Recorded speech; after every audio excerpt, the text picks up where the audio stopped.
हरी धनिया के साध दीदी, हरी धनिया के, हरी धनिया के साध दीदी, हरी धनिया के नाम का निक लगे सोवाय मेथी, नाम के निक लगे सोवाय मेथी। ना पालक के साग दीदी, ना पालक के साग दीदी, हरी धनिया के साग दीदी, हरी धनिया के साग दीदी। ना हमका निक लगे आलू गोभी, आलू गोभी ओ आलू गोभी, ना हमका निक लगे आलू गोभी।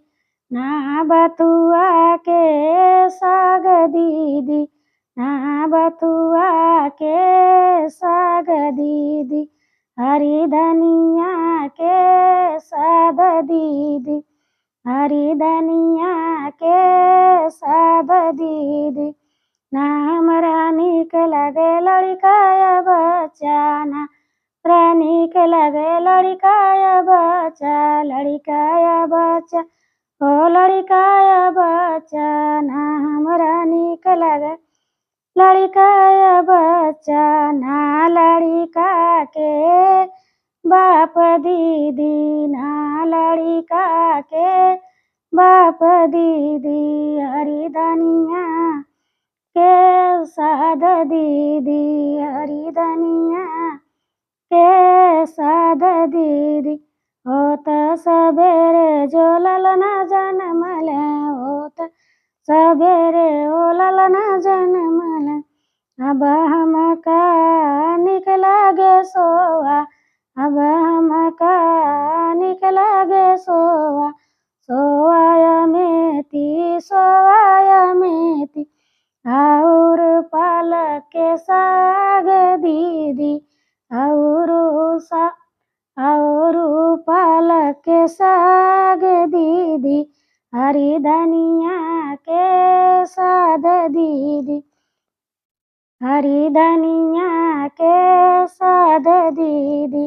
अब हमका निक लगे आलू गोभी, का निक लगे आलू गोभी, और बथुआ के साग दीदी, और बथुआ के साग दीदी, हरी धनिया के साग दीदी, हरी धनिया के साग दीदी।